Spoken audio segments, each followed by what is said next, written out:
Thank you, Presiding Officer. With the passage of the 2009 Climate Change Act, we showed leadership in tackling the scourge of climate change. We can and we will do so with our new bill. Now, I deliberately say our bill rather than the government's bill. In a parliament of minorities, the government are merely the midwife. We must be all of its parents. In 2009, the Parliament united to support our bill, and as we consider whether to support the general principles of this new bill, our committee has shown the way by unanimously agreeing our report. Now, that doesn't mean that any of us have resiled from some of the detailed differences that we'll explore as the bill goes forward, but we have to put some of our differences on hold to agree next steps, and that will continue to be true throughout the bill. For my part, I've already written 2 Stage 2 amendments. I saw the Cabinet Secretary flinch there, one of which is to put zero carbon target, which is implicit in the bill, on the face of the bill, and the other of which is to add to the long title a reference to the world's need to restrict global temperature rise to 1.5 degrees. I can't see any way we can legally make it enforceable in those terms, but others may do. It's vital, of course, that we continue to challenge each other and ourselves on every proposal, including the ones I've just described. But at the end, we must return to an agreement if we're to succeed in moving our fellow citizens with us to protect our planet and all life that depends upon it. That means being prepared for compromise, but it doesn't require us to advertise what compromises we might contemplate before we actually make them. In essence, what we're doing is writing a corporate plan for our country's future, a model process, actions and method for other countries to follow, because we are but a small speck on the globe's surface, but that small speck can be the fulcrum over which we leverage the actions for others. A corporate plan is mere hot air, of course, if it's just a written piece of paper. It has to lead to individual change. So I want to talk about some of the things those of us who are here in the Parliament can do. Practical things on the ground, reductions that we can contribute to. Let me illustrate that. My first full year in Parliament, I claimed for 19,391 miles in a car, a rate of £49.03 per mile. And I claimed for 49.3 pence per mile. Did I say something different? If only.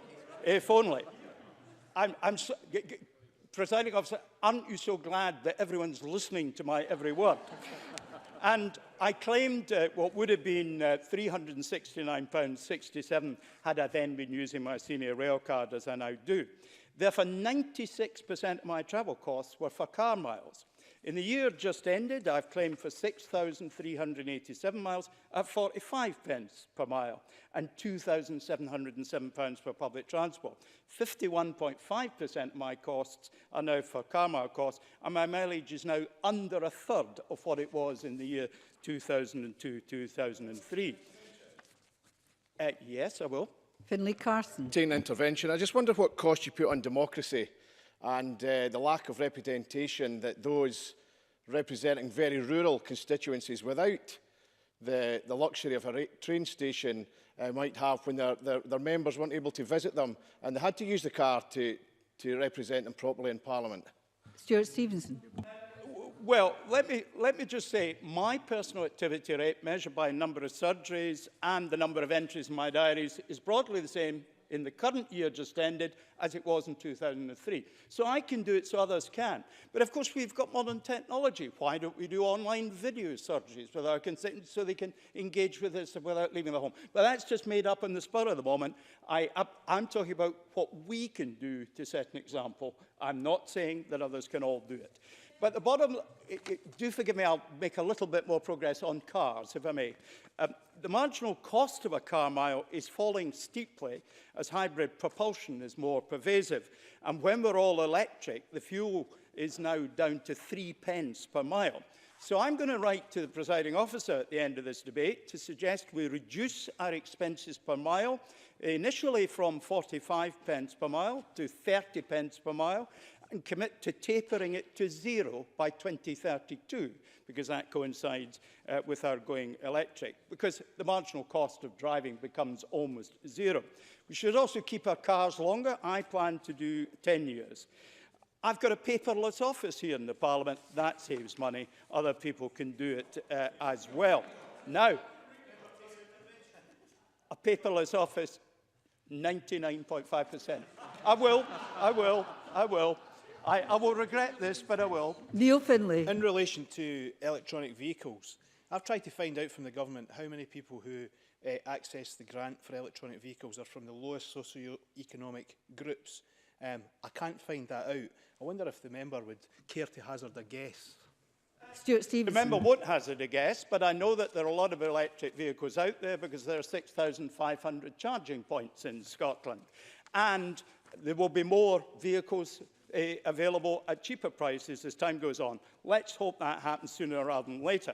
Now, we're encouraging active travel for our citizens as well.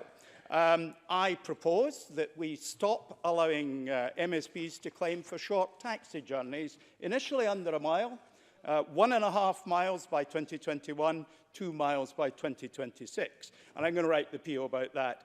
I walked 83.1 miles in March. It's not very much. It's only 2.6 miles a day. How much did everyone else here walk, Presiding Officer?